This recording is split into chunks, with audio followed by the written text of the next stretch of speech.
Welcome to Threads of Enlightenment as usual. This is my custom. And I usually say this because I understand that the guest is coming with some things, a couple of things that are very expensive. Time. What a commodity. What a precious gift that has been offered to every single mankind person on this planet.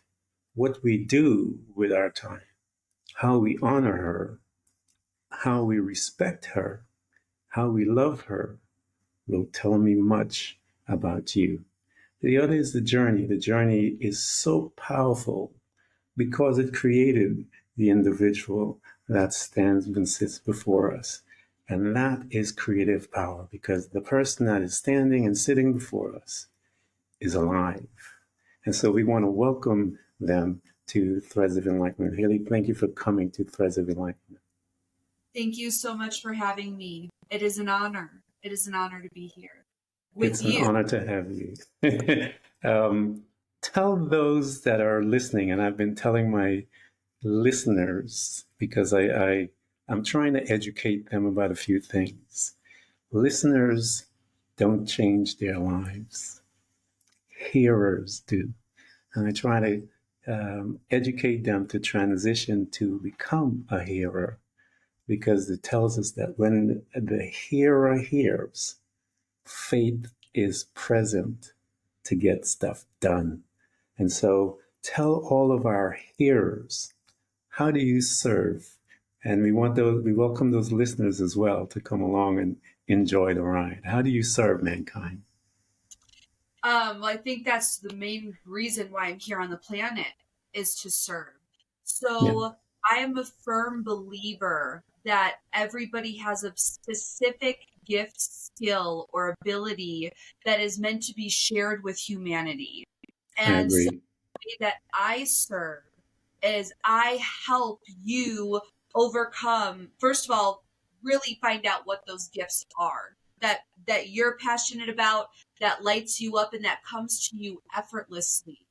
And then I facilitate in helping you, remove those limiting beliefs, removing those fears, being courageous in the face of fears, being able to speak to your greatness until you can actually see it and own it yourself. So I am here to help facilitate, essentially, I am here to help people in their soul's mission and their soul's purpose. That's why I'm here. That is awesome. I used to have an exercise with my boys. I have my boys, and I would tell them, "You are making $100 million a minute. Lay down, close your eyes. What are you doing?" And initially, all the material stuff will, and then I would move that aside. Yeah, that's fine, but you now have all those things you just told me about. What are you doing? Every single one of them switch to serving. And so I believe, just like you, all of us are come here on this planet to become servants. And so that example proved that point out. After they've spent everything, every single one of them wanted to serve and do something for mankind. One of the things that we do here, and as our custom at Threads of Enlightenment, is back in the time machine, as I mentioned to you, called the memory. And we go there and we linger for a short time in the first space that we reside for a few years. And that space is called the family. What was your family like? Hmm.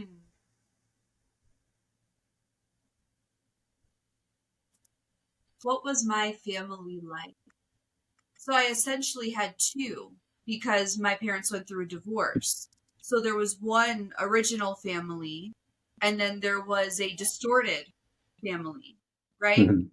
Um, I come from a very Italian family, which I think is great. Um, I think I know that I came from a lot of physical and emotional abuse. I did.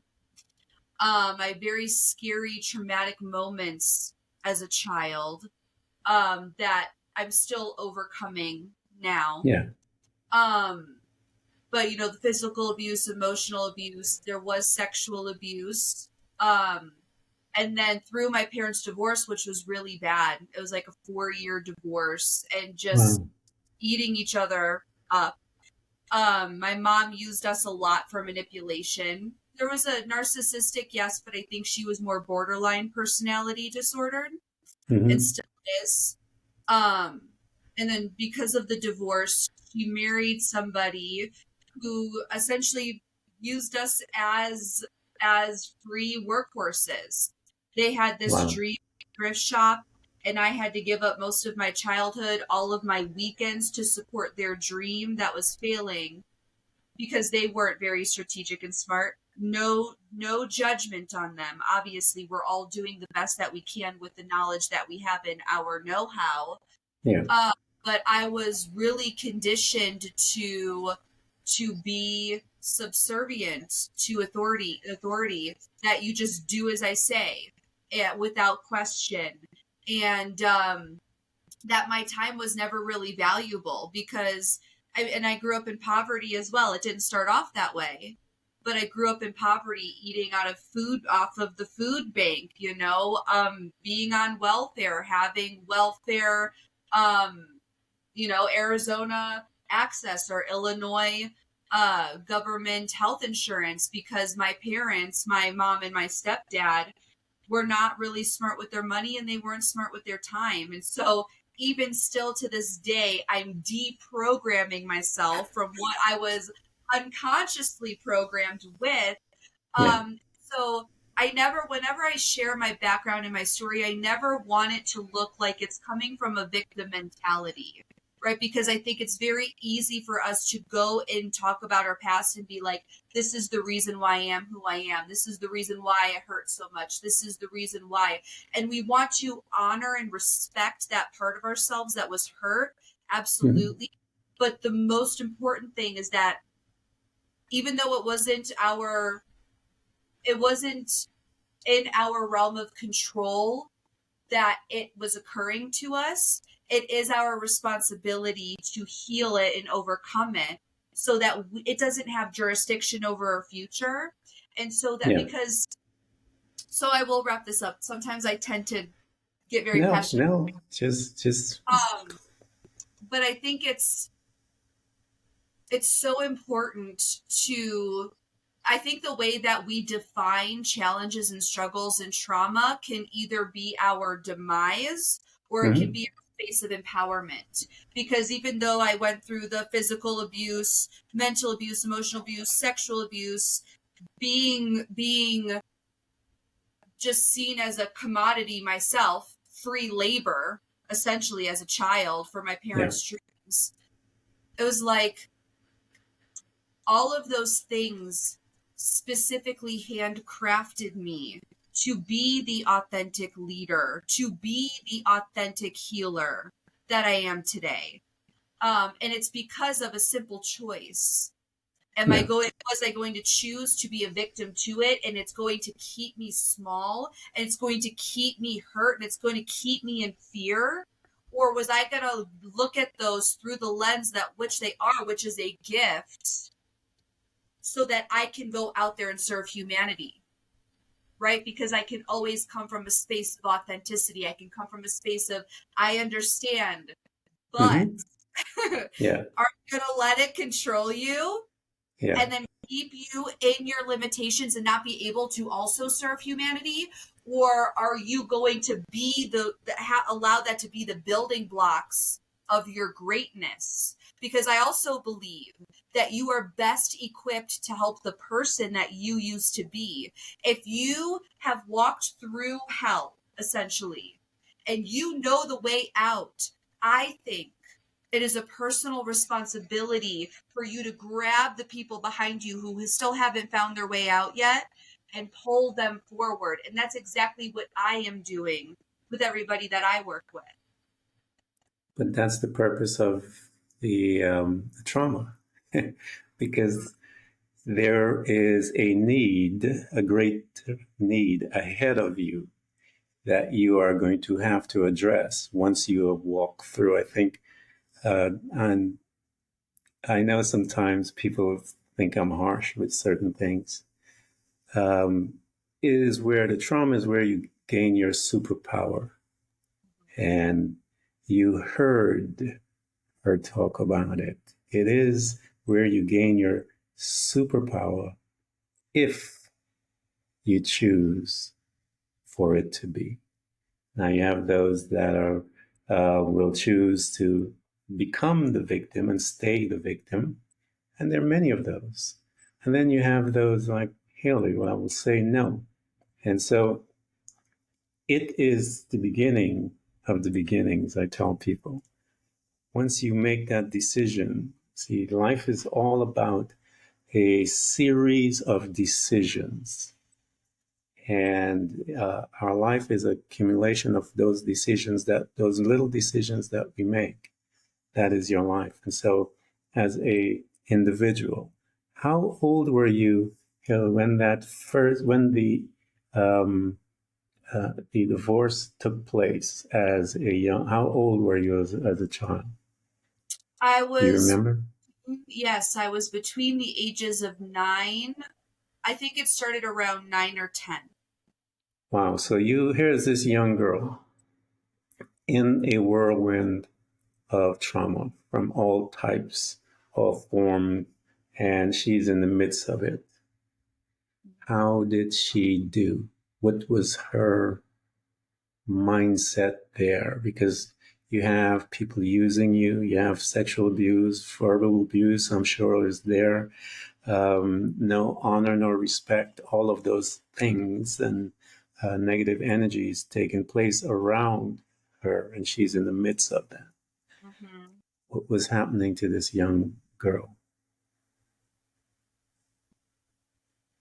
That's a really great question because, I've always been laser focused on where I'm going. Mm-hmm. Even as a child, I had big dreams. I'm pursuing big dreams, right? Yeah, So that was always my primary focus. I think, though, underlyingly, subconsciously, when those types of things are occurring in our childhood and we're not emotionally or mentally fully developed yet, it can cause a lot of discord and a lot of things like disassociation. And sometimes it doesn't, we feel like we're the only ones that we have yeah, to protect ourselves, yeah, right? And so, what do you do when you're not even remotely fully developed? You have zero life experience, essentially. yeah, And the people that you thought were safe or should be safe are not. yeah, I had my siblings because we all went through it together. But I think that we just find our own ways to cope. And so, I suppose then, connecting these dots now right in front of you, that my form of quote unquote escape or my form of dealing with it or managing it or processing it was through the future. Thank you for this gift, Kevin. Thank you for this yeah, gift. Was pacing out in the future, what the future is going to be like. Also, 9 or 10 boy crushes, right? yeah, I swear I cycled through, like, not actually dating, but having a crush on a boy. It was one this week and it was one the next week, and then it was Leonardo DiCaprio. So I think that in the way that I coped with that was through googly eyes for boys, and then yeah, also being and just being in the future, knowing that yeah. it was going to be different one day. And how did you relate to those outside of you? You have your family, of course, your sibling, but at this point in time, age, you're exploring outside. You're dealing with other personalities, other traumas, if you will. Um, how did this girl relate to others? What was her communication skills? How did she manage dealing with others? Mm-hmm. So I was never the popular girl. I was never the popular girl. I was always the weird um theater girl who is going to be a famous actress. Because that's all I talked about. That's all I cared about. And I'm Yeah, glad I got being an actress anymore. I know way too much about Hollywood, want nothing to do with that, but I'm Yeah. still developing and creating a presence that will be known worldwide, Mm-hmm. Yeah. right? Just higher vibrational purposes, right? Yeah. So, you know, I had a select group of friends that I would talk to at that age. It was like 4 or 5 friends. But I remember, not always being accepted. I remember I was Mm-hmm. always weird. I remember I was always talked down at or used as the, whipping post of another child because of their Yeah. unprocessed things. Um, but there was a select few that were also weird, so to say. Also, weird is a matter of perception, right? Yes. Unique, different, whatever you'd like to label it as. But yeah, does that answer? Yeah, yeah.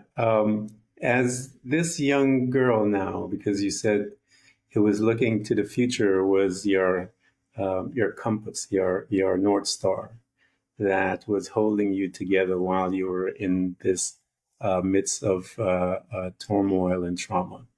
As she's looking that forward, she's looking into, you're in high school and you're looking and going to college and that arena. What was she thinking? If you went to college, which industry did you pick, and why did you pick that specific um, place to go? Because sometimes the incident happens in high school or family that will cause us to make another critical internal decision that is very quiet in some cases. But I believe, and I tell people as the hearer, as I mentioned to you, the hearer and the listener, the body is the listener, the soul is the hearer. And when that part of you hears it, they will make it a reality. I promise you, go back in your life and meditate on those times that you made an internal decision. If it didn't manifest, prove me wrong. So Mhm. here's this girl looking out, if you will. Where and why and what pulled you towards that field? The field that I'm in now. Yeah, the when you went into college, what was it that uh, pulled you into that sphere there? Hmm. I I feel like the timeline, I feel like the purpose, I feel like the change chose me. Mm-hmm. Because up until even like all throughout high school theater, I was Rizzo in Grease, I was the Grinch. Uh, After, because I grew up in Chicago, and then shortly after high school, I moved to Flagstaff. And even when I lived in Flagstaff shortly after high school, I was doing everything that I could to be in theater, was doing auditions, wasn't getting traction. I found my a man that I would later marry and then also later divorce because I was a very different person at that time with very different morals and values than I have now.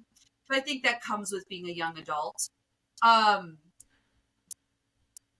I it was like he took me off track, but actually he put me directly on track, right? Mm-hmm. So I remember there was a point because my household was really toxic. I just had to get out. I just had to Yeah. get out.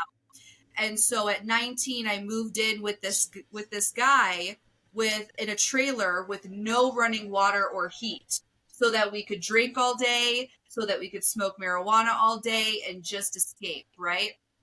And then we moved down. We were hopping from hotel to hotel for a while because we were essentially homeless. And we wound up having to move down to Phoenix with his grandmother, who was also very, very toxic. Very, very toxic. And I've had a loaded gun thrown at me before. I Wow. have. Yeah. And and while I was in Phoenix, I remember I was seeing an energy healer. Her name was Thea, and she said to me that you have a choice. You have a choice, because I was starting to repair things with my family and all that stuff. And we were talking about moving back up to Flagstaff, Arizona. And she said to me, if you stay in Phoenix, you will continue to pursue the acting. But if you move to Flagstaff, you will become a healer. And I just knew that I needed to move back up to Flagstaff. I just knew, because Flagstaff's gorgeous. But I just, it was like the path chose me, because even before that moment with that healer, I was already in massage therapy school, already graduated from massage therapy school. I was already doing massage therapy as an independent contractor. I was already in the healing arts, even though I thought that what I wanted was to be an actress. I think what it was actually, what the idea of the actress was, you know, it was like filling the human need for significance, right? Yeah. And I really believe that creator source will drop in images that are like breadcrumbs leading to you to where you want to go. And at that time, my consciousness could only perceive that type of expansion and worldwide knowing and whatever as an actress. That's the only way my consciousness could perceive it. So that's the way I manufactured it in my mind. And then as the veils of my subconscious and my own healing were starting to shed, I was gifted the clarity of what those feelings of being world known, of having an impact, of having a purpose, of having something that excites me. Because also luxuries excite me too. I don't require them to be happy, right? But luxuries also do excite me. So, because I love that story that you shared, that you, what you walked through with your sons, with your children, right? It's so true. Yeah. All the material stuff away, because truly the material world does not matter. It's not even real anyway when you get down to quantum physics, right? It's an extension. I believe that the house, the car, the vacations, the whatever you want to attach to that you think will bring you happiness, those are actually, those things occur as an extension of who you are being. Yeah. Right? Those things happen as an extension.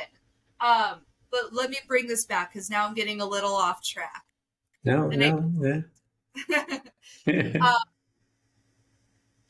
But okay, so to answer your question, I believe that the path was always choosing me, and that this was just something I agreed to before I came down here, obviously. And that it,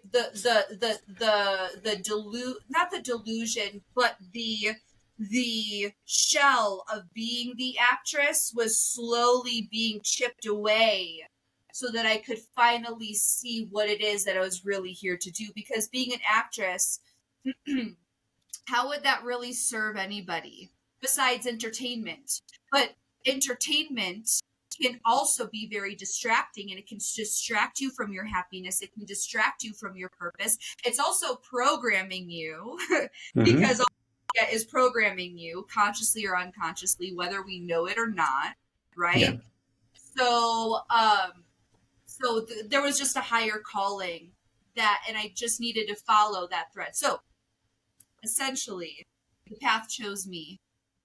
I think it's path chooses us all. We have to locate it, and we locate it in our journey. And as you say, we begin to strip away the programming, the program that tells us get the house, get the man, get the wife, the kids, the dog, the cat, all of those programming. We have to recognize, as you said, this is not really the truth. Those are just some of the programming, and the program becomes a virus that the journey exposes, and then we begin to bring in tools like anyone would do when you find a virus. You bring in different things to clean that out, and it takes time to clean. If you ever see a computer cleaning out virus. I mean, it's just spinning whatever, but it takes time. Just that's the journey. It's going to find all that corruption, if you will. And that is a lifetime. It'll take a lifetime. So here's this girl. Um, and what led you to massage? Because that's an important piece right there, because it begins to connect the dots, if you will. As you are acting, what was that um, thing that happened that had that light bulb came on and said, I think I'm going to head in that direction? Do you remember that? Very insightful question. Thank you. Thank you. You're welcome.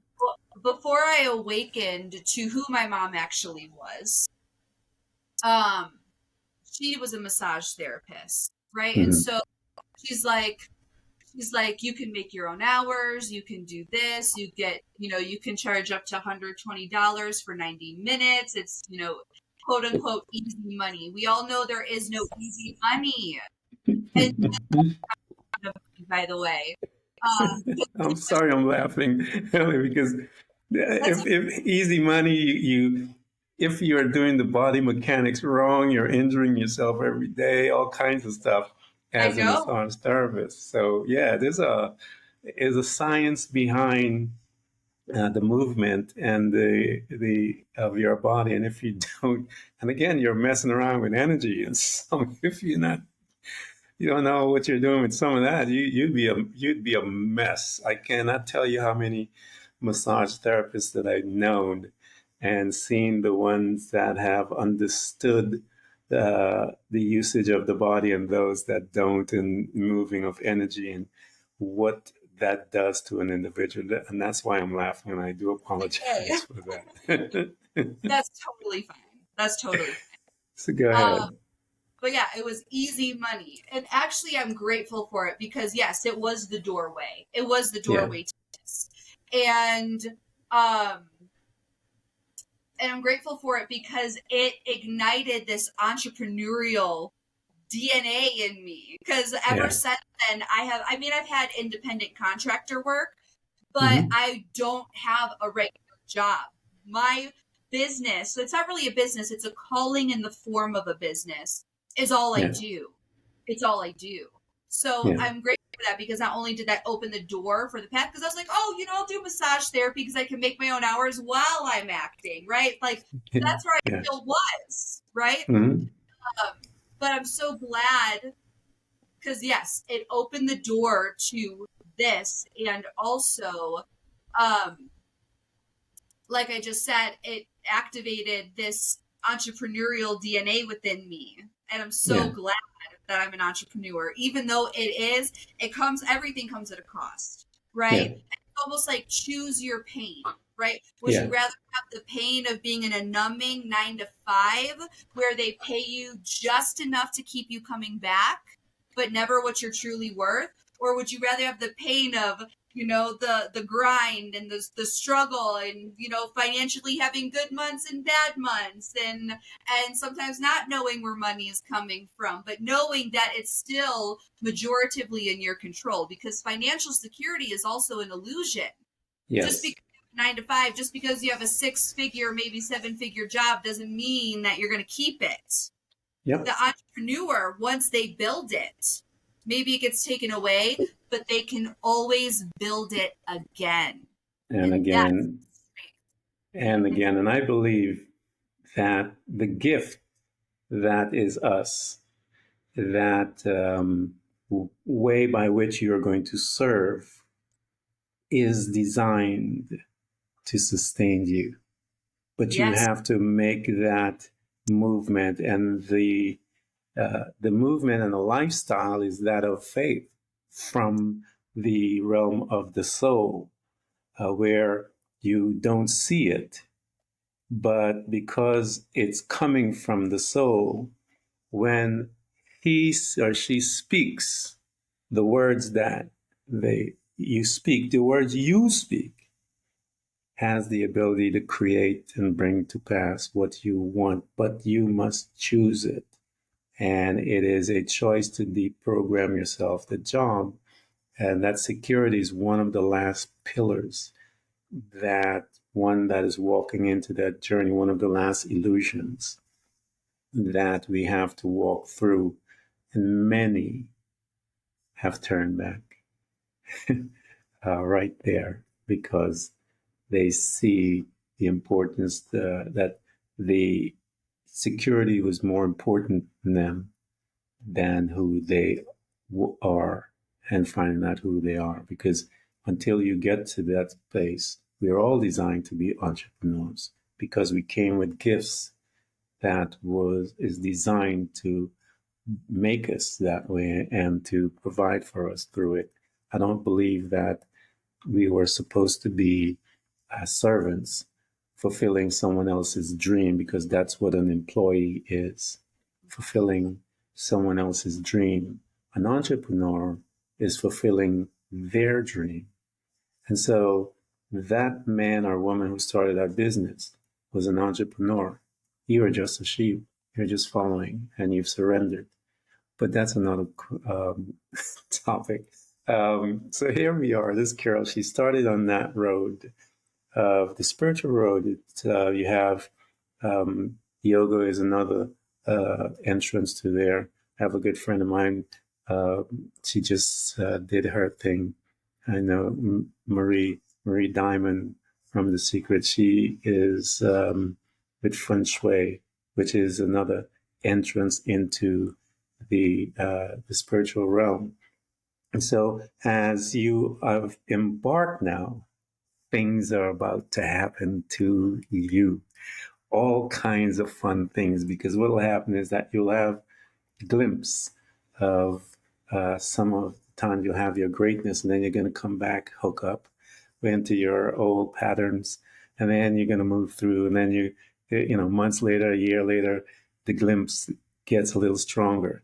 Talk to us about that journey because that is an important journey.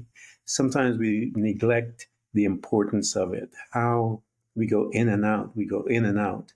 But the change is happening and we're moving through. But it's, everything of quality takes some time. So talk to us about that process, Haley, as you're in and out, because it ends up to be years later on. You find it's like, 5 years is gone. But things have been happening. You've been getting a glimpse of some of who you are. Talk to us about that space there for a little while here, because it is an important place that lots of people are there now and may not understand what's happening to them. So when you say in and out, I just want to make sure I'm understanding you clearly. We get a glimpse of who we are. Certain incident will happen and we'll see things, and that little revelation, we'll grab onto it for a minute and then we move, and then some of us, it's there producing fruit, but we're not aware of it because we're not focused on it. We're doing other things. And so we have these glimpses, Haley, of the greatness, the power of who we are. But again, as you said, our mind, and we're not in a state to fully comprehend what's going on. But there's a lot of stuff happening inside of us, and we're moving through, and there's tons of them that are right there. Haley, talk to them and encourage them and let them know, stay with it. Talk to them about that process right there. Wow. So I think when those flashes come up and we see who we truly are, or we see what's truly possible for us, I feel like that's divine intervention Yeah. saying, this is who you really are. You don't have to carry all of the things that you're carrying. You do not have to carry them with you.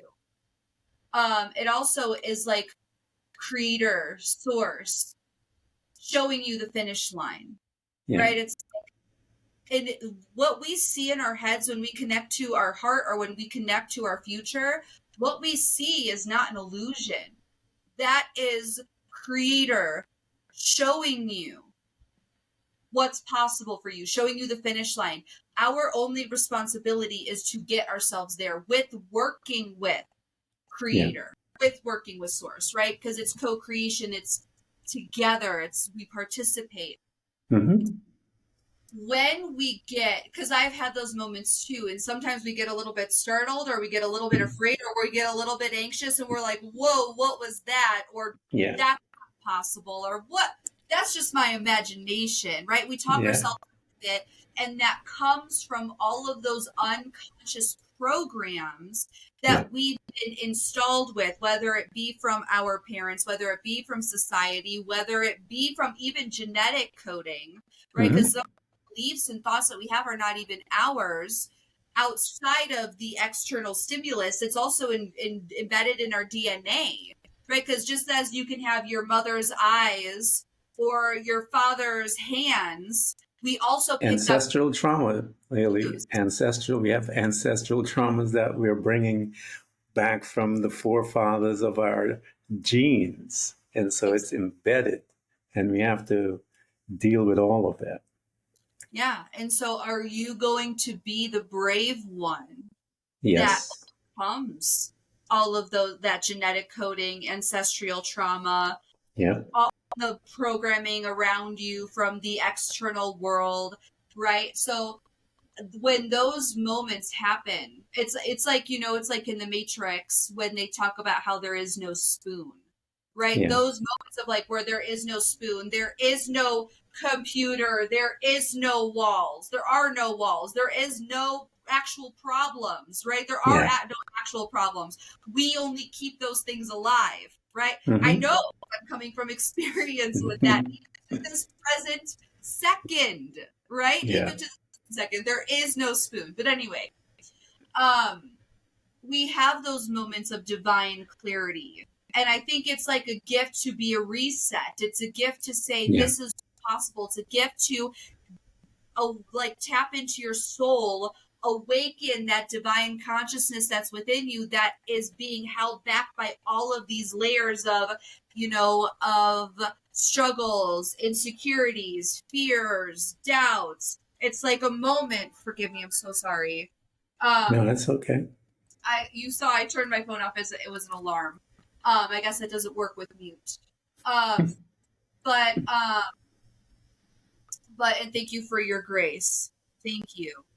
Um, but yeah, I think it's like a moment where it's like a opening occurred where God could drop in what he actually sees for you. Yeah. Have a moment of true liberation and understanding.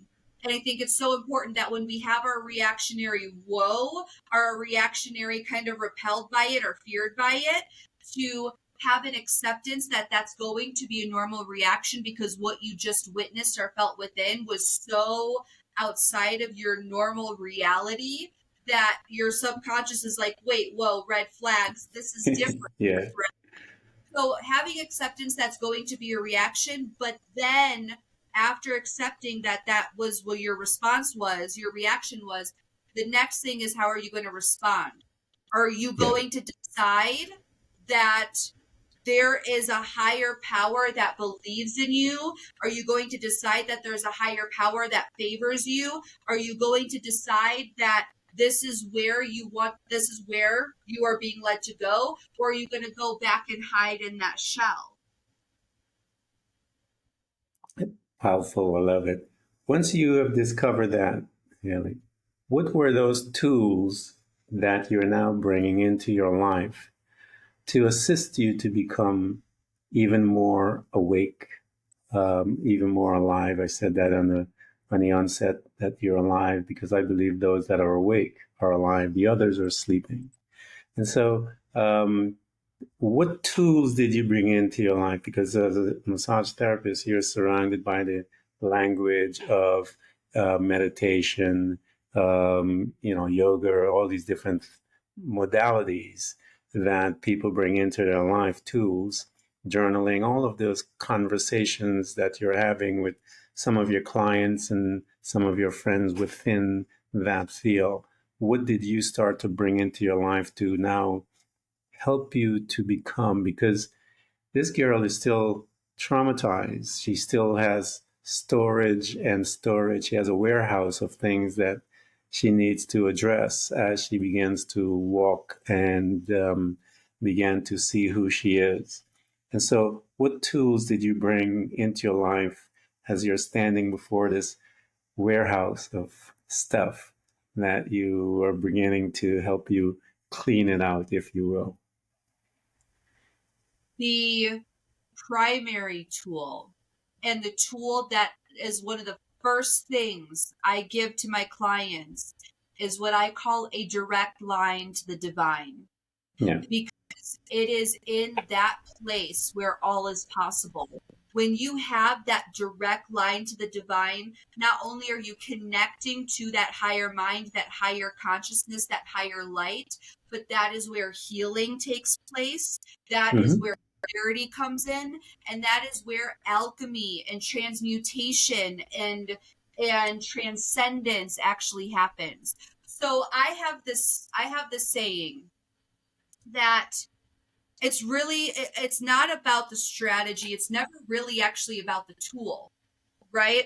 Because we have affirmations, it works for some, it doesn't Mm-hmm. work for others. We Yeah. have meditation, it works for some, it doesn't work for others.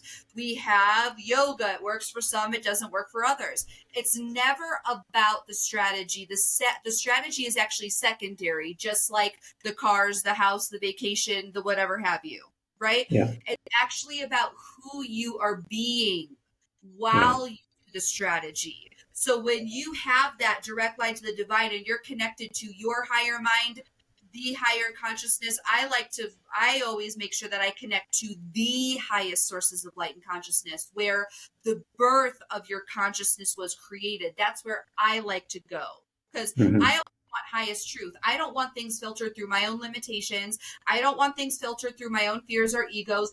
And when I'm working with people, they don't want that either. They don't want to know Yeah. me. They want to know what creator, God's source is saying, right? They don't care Yeah. about what I think. They want to know what that he thinks, right? Yeah. So the direct line to the divine, that is the tool of all tools, because in that direct line to the divine, it makes meditation more powerful. It makes Mm-hmm. affirmations more powerful. It makes yoga more powerful. And when you are connected to that higher place, you unconsciously just shed all of the baggage that you are carrying. You are unconsciously taking out and throwing away and alchemizing all the boxes that are in the warehouse, Yeah. right? So if there is any tool that anybody should have, it would be that direct line to the divine. I 100% agree, because it is um, uh, my life. I get up in the morning, and one of the very first thing I say is "Good morning, Father." I call that my dad, and we have conversations, some of the deepest conversations, and I do my meditation and stuff like that, and tremendous amount of insights and knowledge and wisdom. All of these things are afforded to me. I came Mm-hmm. out of Christianity, and I was a pastor for most of my life, and I had said something to the pastors. Where was the man, according to our belief? Where was the man when God was creating the universe? And I could see the blanks stare in their eyes, because I knew that they were hooked up to the program, and the program would not allow them to see the inside. And I asked again, and I could see their eyes got wider. And I told them, because you had made a mention to it, we are co-creators with God. I was inside him, you were inside of him, and I said, let there be light. Let there be. I was creating, and after it was finished creating, he needed to put me to become the God of this creation, because I was creating it with him. And that's what he said. He said, I've made you gods, but you will die like mere men. And so we lost who we are, the sight of who we are. But after the creation was finished, he takes this mud form that he had, same form. He has eyes, ears, left, same thing, because he said so. And then he takes this and he kisses it. And he releases you, he releases me, and he turns to the man. He says, it's all yours. And so I tell people, you create because you are a creator. And how did you create? Co-created with God? By calling into existence what your need was. You needed light because there was darkness there. So I need some light. So you call light. I needed this, needed that, because he said, I want to put this place together for this man that I'm in love with. And so I and you were co-creators with God, and we will still be co-creators with God once we realize who we are. But if you're hooked up into the default programming, you don't know who you are. And so I want to stop here for a minute and tell you who you are. You created the universe. I speak to the wind. I have a wonderful relationship with the wind and the birds and animals. And you can ask my friends and my family. And there was a couple of birds would be noisy. And I said, guys, I was doing something. I said, guys, I need you to be quiet for 1 hour. I had my friends around. Everything stopped. 1 hour later, ask my friends, they'll tell you. Ask my family, they'll tell you. Because I believe that 100%. I do not deviate from it. And so they were quiet for that 1 hour. And that's who we are, period. Until you see that, you're a servant. But when, as the scripture says, you will die like a mere man. But those that are awakened see the God in them, and they walk as they are, and they create. So do not let this job hold you and keep you from your purpose. So here you are, you're moving through life, and you are gaining all the insights. You are hooked up to source. You are in communication as your assignments. An assignment begins to formulate, because you can't be hooked up and not see some stuff. And so you are, what you see is the need in you, and you began to excavate all of those things. As you saw the need in you and you began to get the insight and the knowledge to clean the warehouse out, what began to happen to you as an individual, and how did you relate to those on the outside as you're excavating the inside? So I think that the first true overhaul of excavation is the most intense one. No kidding. That one is like, holy smokes, right? It was not fun. It was not Yeah. easy. It was very, for lack of better words, dense. Is very dense. Yeah. And so I think that a part of our spiritual growth, especially when we're doing that excavating process, is Mm-hmm. that we actually kind of get put into a little bit of an isolation. Like, we don't Yeah. have many friends, we don't have many like loved ones that we connect to regularly. It's kind of like we go in a little bit of a hermit mode. And I believe that happens because, first of all, when we're going through the excavating, we're vulnerable. It's like when a butterfly just opens its wings and it really shouldn't be touched or moved. It has to wait for the wings to really kind of become solid. Even though we're actually going into a cocoon, that was the best description that I could come up with, or that came through, I should say. So we go into a state of isolation because at that moment we are vulnerable. And I think it's so important that in that time we come to our own truths about life, our Place of own solitude. about yes, our own. Sages calls it they call it the place of solitude. We all have to visit there. We do. We do. And I think it's so important during that excavating process because it's where we learn who we truly are. And it's also Yep. where we learn who we truly are not.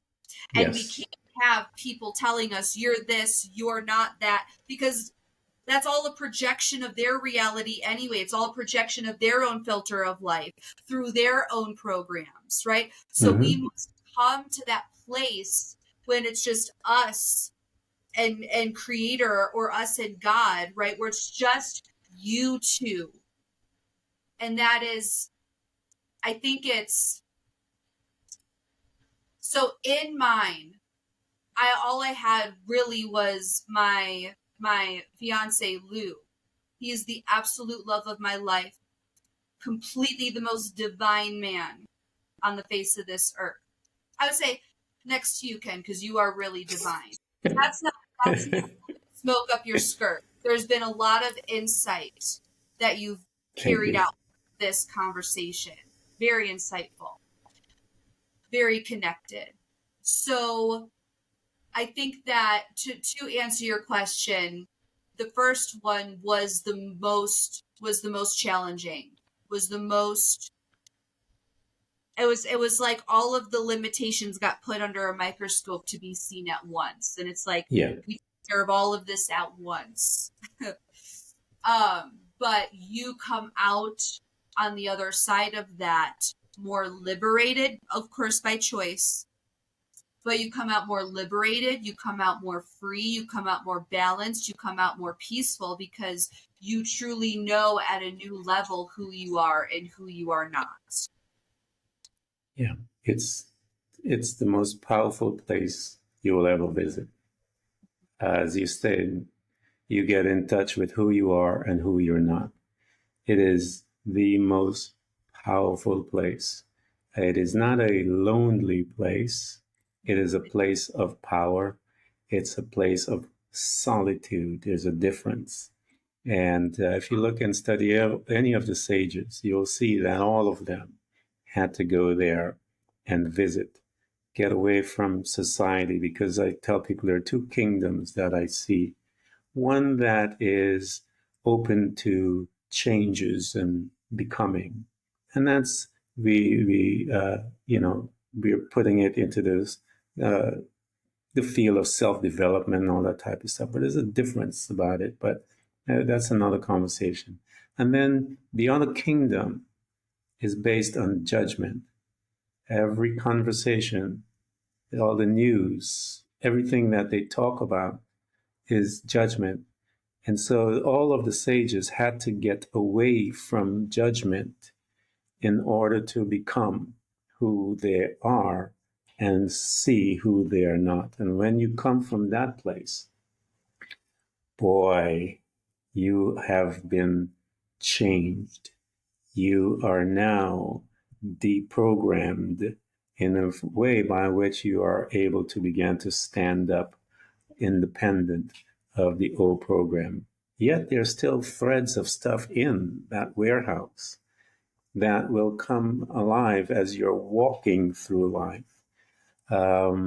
But it is an opportunity to awake the creator that is you.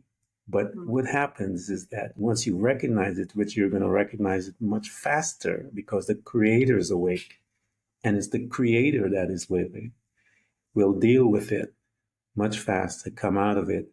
Sometimes it'll take a couple of minutes. Stuff will pop up and then you'll look at that and you go, okay, okay. And then you, within 5, 10 minutes, because the creator's awake, has been able to deal with it. Well, while we were still sleeping and napping, it would take us years to deal with it. But it is a wonderful life to get here. It is one of the most difficult things you will ever do in your life. So those who think it's going to happen in a McDonald's way, where you come and get it in Burger King, you got the wrong thing going, because it's going to excavate all of that pain, all of that darkness, all of that negative energy that has been programmed in you. And you have to learn something about you. Now, Haley, this is the question. How did you start loving that girl, this woman now? You're looking at all the dark things that you believed, the illusions of you that was spoken to you, preached, you stored it in your heart. It is all you saw. You didn't know anything about failure. Like, I'm the worst. I used to say to God, I must be the most, um, I'm just an enigma. You look at it and go, oh man. And so that's how far my my heart, my belief was about myself. So that is why I am totally 100% in love with me. I don't need nobody to love me. I know how to love me. And if the other person shows up, I'm going to love her as much as I love me. And so I am that litmus test. I tell people, if you don't love you, sure enough, you're not going to love me. And so we're looking at people in pain. And that's where we see all those people in the world that are acting crazy because they're not in love with themselves. So here you are. How did you begin to love this girl? Because she has been through some stuff. Remember that whirlwind that she was in as a young child, being used, abused, and all of that. How did that process, what did it do to you when you started?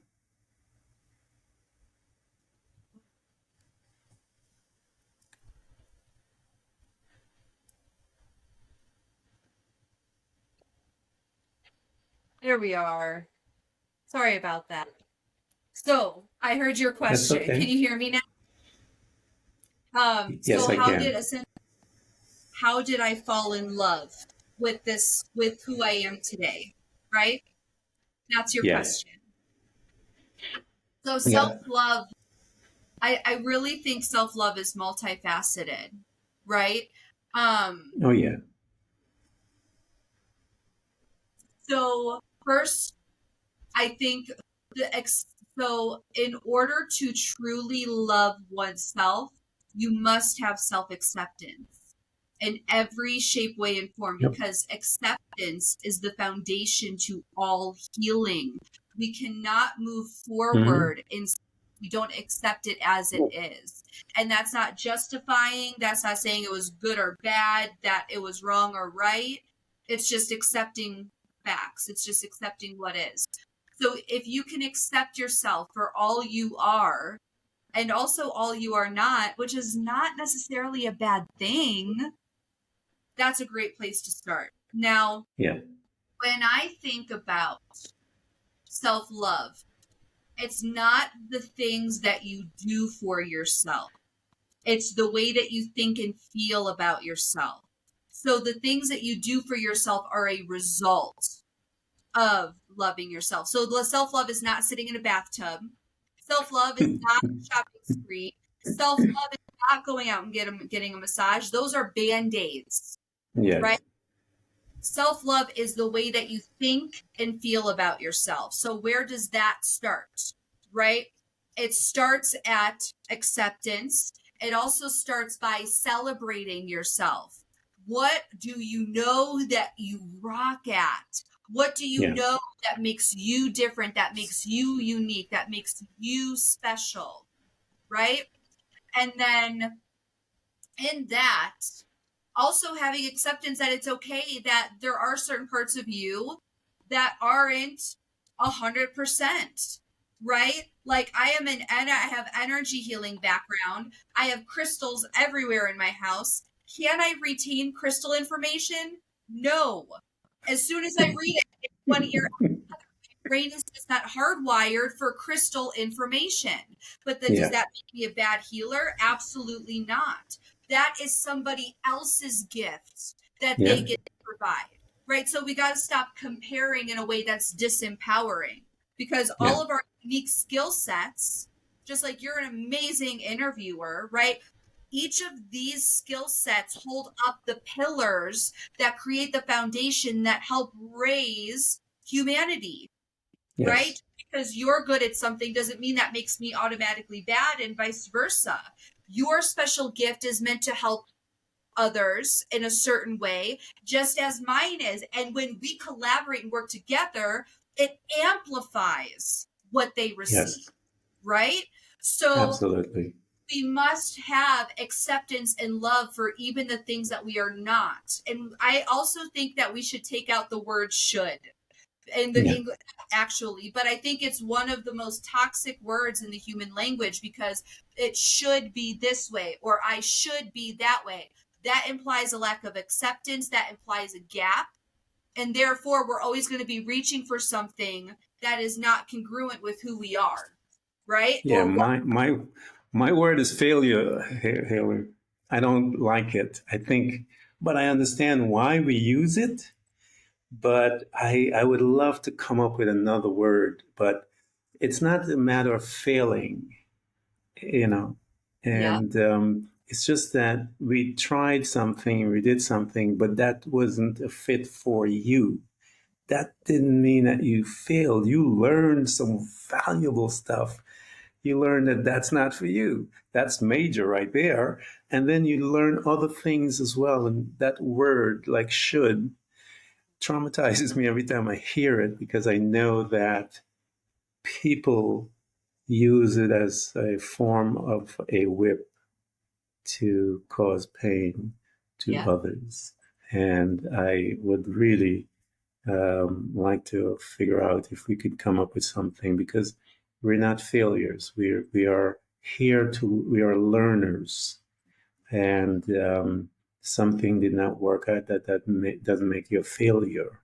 And so, but if you hold on to that whip, we can beat ourselves and punish ourselves with that word failure. And it'll take years for us to unwind it. But I understand what you're meaning, what you're talking about. So, usually, my first podcast, I like to strip everything to get to know who you are because I want the listeners to see that she didn't go and take a master class on the weekend and is and as a coach, she went through some stuff. And so there's a difference. So that's why. But I'm going to bring her back. And when we bring her back, I'm going to bring her back, and we're going to get into the nitty gritty stuff, the the um, the hands-on stuff, and so that you guys will have access to her again. But before we go anywhere, so here's this girl. She's learned some of the secrets of self love and so forth, and she's practicing it. She's now standing up in her, that soul of her standing in her body, head up and moving through. And I tell people that's just the beginning of the journey. All hell still breaks loose as we're going through. But we manage the hell much better than it managing us. So here you are, you're standing in, and you're in your calling, if you will. And again, I'm going to bring you back. We're going to bring you back. So let me let you know about that. But here I am. I'm someone, I heard the podcast and I know that you have this 5 steps to alignment. I want you to talk to someone because those that are there that are transitioning into that hearer, I want them to get a taste, if you will, of what they will receive once they get into your space. And I promise you guys that she's going to be back and we're going to go deeper into that. But I wanted her to begin to um, paint a picture of what waits and what is present for you as you get into her space. Talk to them about that 5 steps of alignment because, as you said on the onset, that is your calling, to assist those to become aligned. So the 5 steps. Number 1 is extreme ownership. You take responsibility for your energy and your frequency, but not from a place of self-inflicting pain, from a place of observation. You're collecting data. You're collecting data. Oh, this is still present within me. This is still here within me, right? Which leads to, because also nobody, I'm very passionate about this, nobody can make you feel or do anything. So when you blame somebody for angering you, when you blame somebody for triggering you, the reason why we get triggered is because it's like 2 things. It's either an unhealed aspect of ourselves, or consciously or unconsciously we believe it to be true about us, and that triggers us, right? So whenever something external, whether it be a person or a circumstance or whatever have you, when something happens in my life, I always ask, what is this showing me about myself? And that is extreme ownership, because until you stop blaming all of this, you'll never truly get massive traction and change, right? The second one is doing the inner work with intent and compassion. So my definition, there's a lot of definitions to intent, but as it pertains to this, intent for me is focus with precision and belief, because we need to be precise. We need to be precise on exactly what's holding us back, exactly what the belief is, because you don't go to a restaurant and say, I want a burger. What kind of burger do you want? How do you want the meat cooked? Do you want the tomato? Do you want the lettuce? Do you like these, the dressings that are on there? So we do it with precision and we do it with belief, because we have to believe that we can overcome it, or that it's possible, in order for us to move forward, right? The third one is that direct line to the divine. And I already explained that, so I don't need to go into that any further. The fourth one is purpose. We have to have a reason to get up in the morning, and it has to be a reason that's bigger than getting out of our own personal hell. And it has to be a reason that contributes to something bigger than ourselves. So usually in relation to humanity, right? Our purpose, if we don't have a strong enough of a why or a purpose, because a person on purpose can do the impossible. They can overlook the failures, which, by the way, I believe it's impossible to fail. I believe it's impossible to fail. But we must have a strong purpose. And the last step is, honestly, I believe in mentors.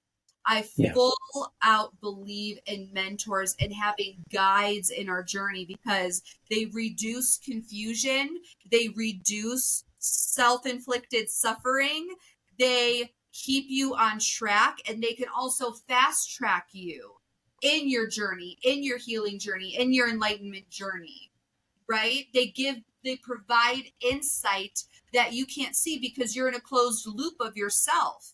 You blind spots for a reason. The mentor will help you with your blind spots, and also give, the right mentor will give unconditional love and acceptance and inspiration and good meaning to those blind spots, and empower you through moving past those blind spots, right? Yes, Those are absolutely. 5 steps. So when you work with me, we address all of those, and then way more. Yeah, we're going to bring you back for the way more. If you listen to what was just said, the reason that guide or that mentor, because they've been through that forest, if you will, they know they have markers, and those markers that they have placed in that forest because they've been there are the questions. And those questions that they know to ask, because they know the result that it will bring. Why? Because they were in that exact spot before you. And when they ask you that question, there's this thing that begins to happen to you, and where you begin to see it. And that transition, and you, because of your busyness, didn't know that that question was possible to ask, because some of them will go and say, I never thought of it that way, or I never saw that.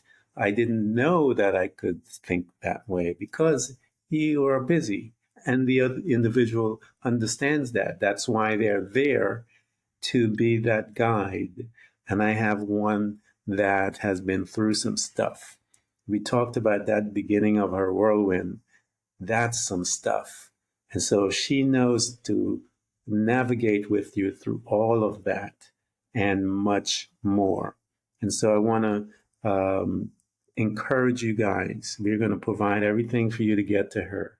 And I promise you, I'll bring her back so we can talk about all the other stuff, because I know I haven't even touched. We've just been messing around on the surface. We haven't gone in yet and gone into the deep waters, if you will. And so I'm honored that she was here and was able to entertain us at the level right now, at the shallow parts. But we'll bring her back and we're going to dive in. I want to thank you so much, Ada, for coming to us, spending such precious time on your wonderful story, power that is you, that you shared you with us. And we want to thank you so much for coming to Threads of Enlightenment. Thank you so much for having me. It was such a pleasure to connect with you, Ken. It was such a pleasure to connect with you and get to know you, because a lot, when you ask questions, every time we say something, it shows a little bit of this internal world that nobody else can see, right? So just Yeah. the way that you ask questions, it shows all of the processing and thought that goes on in there. So thank you so much for You having are me. welcome. Wait to come back. I can't wait to collaborate. This was absolutely brilliant. I am glad and honored. And again, folks, we're going to provide everything for you because, as you heard from the conversation, the deepness that is Haley. And so I want to offer her to you as a gift, a precious, powerful gift that you guys have access. And when you get into her space, you treat wonderful gifts and precious gifts with respect and honor. And we want to give you that here at Threads of Enlightenment. Thank you so much. Thank you.